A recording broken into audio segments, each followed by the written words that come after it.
Welcome to another video. My name is Taylor. I'm the co-owner of Harvstock. We're a digital media agency that helps coaches, consultants, and agency owners scale their business using the correct systems. It's a little different one today. Today I'm going to be talking about Dubai, and as an entrepreneur, as a business owner, as someone who values not working a 9 to 5, instead working 24/7, as some will come to find out in entrepreneurship. What is Dubai really like as a business owner, as an entrepreneur, as someone who wants to step outside the norm and do something a little bit different? So I've got a couple notes. I'm going to read off the notes. I don't really want to do this unpromptu. I want to make sure that everything that I say is relevant and makes sense. So I'm going to go over the notes. We're going to sort of break down Dubai, what I've experienced with Dubai over the past 3-4 years I've been here, and what I like, what I dislike, and what I think could be improved or how I think it could benefit your business. So let's start off with the pros. I'm going to go through a couple of pros, what I think Dubai has to offer in terms of personal life, in terms of business. Number one, ease of access to everything. That can be fuel. You can order fuel to your car. That can be ordering food to your apartment, to your villa, and have that food within 30 minutes, 20, 30 minutes, 40 minutes, depending on where it's coming from. Even with groceries, there's something called Noon here, and you can get Noon minutes, which is like something is delivered to your door within 15 minutes. Amazon also, again, same day delivery kind of thing. You order in the morning, it's there midday. So yeah, having things easily accessible all the time, obviously is a benefit if you are running a business and you are busy all the time and you need to be able to access something. Even, for example, I lost my ring at some place that I was at, and I contacted the guy. I said, "Hey, I lost my ring. Can you put it in a taxi or something like that, or a Careem box?" We have something called Careem box, which means you can just order a Careem driver to go pick it up. They take it from the location that it's at and bring it to where you are, and it's relatively cheap. So I managed to get my ring back. So things like that. It's very, very easy to do anything you want to do, and if you are busy, having these things is definitely of benefit to you. Moving on. Number two, actually, for number two, I'm going to go with something else. I wrote down business culture, but I'm actually going to go with safety, because safety is a big one here. I have Nathan, my business partner, staying with me at the moment. Sorry, not staying with me, but like staying in Dubai. We're here working together. And we went to a mall. We were doing our blood tests for our Emirates ID, and he told me to lock the car because he's putting his laptop in the car. And that's one thing that I never do here. I never lock my car. Everything is open. Like, if I'm parked at the gym, the car's unlocked. If I'm parked at the mall, the car's unlocked. It is very safe. You can leave your phone on the table. No one's going to take it. These things are true. You might hear them on social media and think, oh, it's just a lie. No, these things are true. Even when I'm with my fiance, if I'm in Australia, sometimes it can be a little uneasy walking at night. But here in Dubai, you have none of these worries whatsoever. So the safety is a big one. This might not be relevant for business, but if it's somewhere you want to live full time, permanently, that is definitely one to take into consideration. And safety is a really big one. Moving on to that, I'll go with business culture now. So business culture, I like. There's two sides of it. Some people like it, some people don't. I actually really enjoy it. I like the hustle culture. I like everyone grinding. I like everyone doing stuff, pushing forward, trying to not only develop themselves, but develop their business and sort of grow from where they were to get to somewhere else where they haven't been. I really like that. Some people don't, and I get it. But for me, Australia and Dubai, Australia doesn't come close to the level of business culture that Dubai has to offer. And personally, I prefer it. Number three, the culture in general, so not just business. You have to understand that this is, Dubai itself is in the UAE, the United Arab Emirates, and it is a Muslim country. And being in there, you have to respect their laws. If you want to be in a country that isn't yours, you respect their laws, you respect their way of life. And I actually really like it here. the women, obviously in some areas, can be a little bit unmodest, but for the most part, like women are modest. The men are very respectful. Um, the way of life here for people is very calm in a sense. If it's not for business, you can live a very nice life, very relaxed, and you don't have to really stress about anything.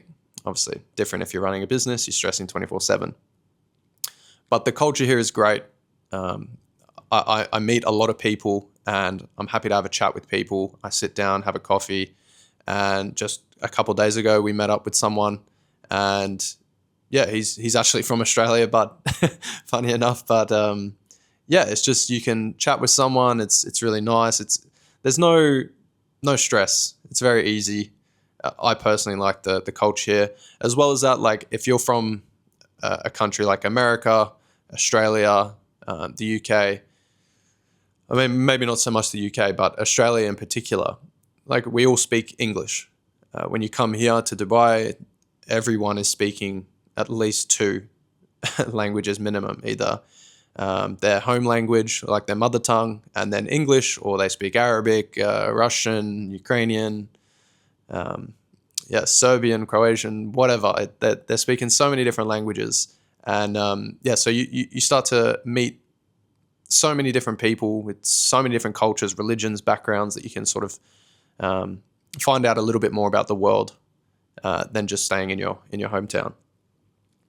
The last pro here I've got is setting up your business. It's actually very easy to set up your business here, and there are a lot of companies that do it. And for example, we used a company called Smart Zone, and they were very helpful. They set up a WhatsApp chat, and they go through every step of the procedure with you. And it's relatively cheap. For example, we set up Halvstock.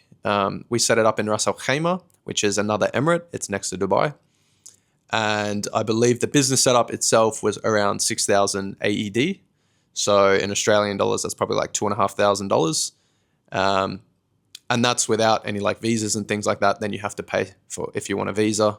Obviously, if you want to work here, you need a visa if you want to open a bank account. So you need to pay for the visas as well. But again, I think in total we paid something around 6,000 plus, I think 17,000 for me and Nathan for the visas, which is a 2-year visa, which is it's enough for the 2 years. Obviously, you can only get 2 years, and then your business license is renewed once a year, and that's covered within that fee. But yeah, setting up your business is relatively simple. There's lots of people to help.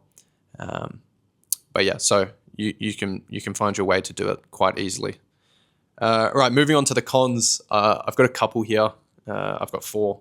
Number 1 for me, these are also just personal. These are not like shitting on the UAE or Dubai. This is just personal for me. The heat. This is a big one. During even about now, what are we, end of May? All the way till about end of September, the heat is it's hot. It can get upwards of 50 degrees, and you are just sweating. Yeah, you walk from obviously everywhere is air conditioned, which is obviously a pro in that sense.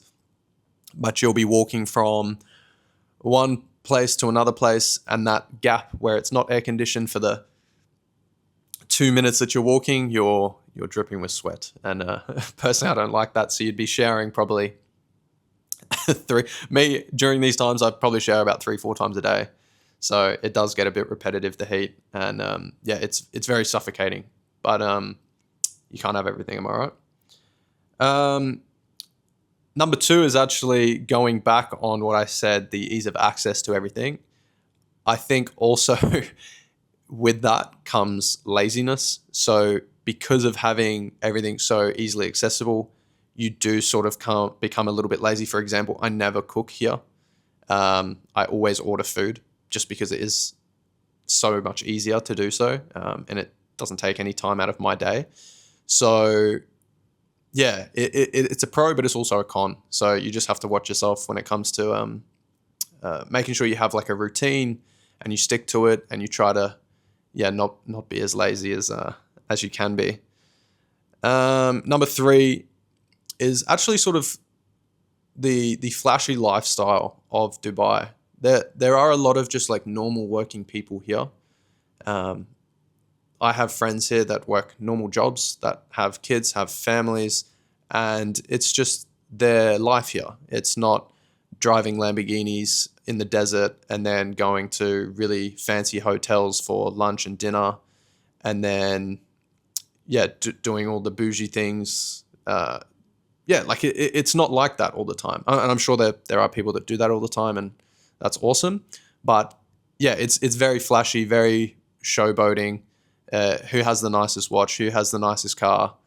And it's hard to beat because, right, if you think you have a nice car, the car next to you is better, and so on and so forth. So you can look at that in two ways. I've always seen other people as inspiration, and there's sort of two ways you can look at it. You either get inspired by someone or you get insecure, and that's the way it can go, either inspiration or insecurity.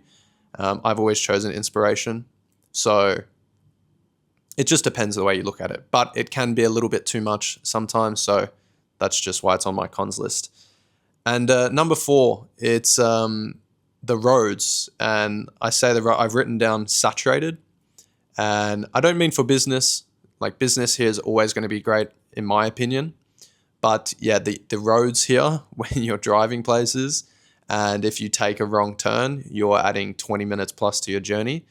And yeah, if you're driving around during the day, no problem. But in the morning when people leave to work, and around 4 or 5 p.m. when people are leaving work, good luck getting anywhere within a reasonable amount of time. So if you have a meeting booked in person, you make sure you want to leave with enough time. Otherwise, you're going to be you're going to be late. So yeah, it's starting to get a lot more saturated. A lot more people. When I come here, maybe like, I think it's end of 2022, something like that. Maybe 3-4 years ago.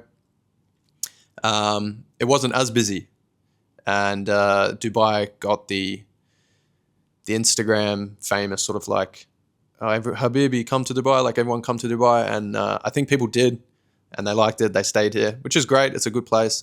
But yeah, it's gotten very saturated. There's a lot of people. But that's sort of my pros and cons for living in Dubai, my experience here living in Dubai. Would I recommend it? 100%. If you want to level up and you want to get outside your comfort zone, you want to leave your hometown, and you want to grow a business, or you want to just grow as an individual, I highly recommend Dubai. You meet a lot of great people. You can network really well here. There's lots of activities to do.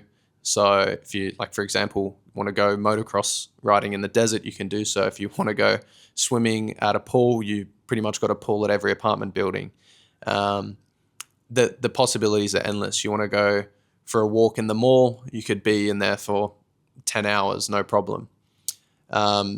So yeah, I definitely recommend Dubai. It is not for the faint-hearted or the weak. You want to come here and you want to have a plan, and you want to be able to execute said plan. But yeah, that's sort of it for this video. That's my experience with Dubai. Let me know what you think. Leave a like, comment, subscribe.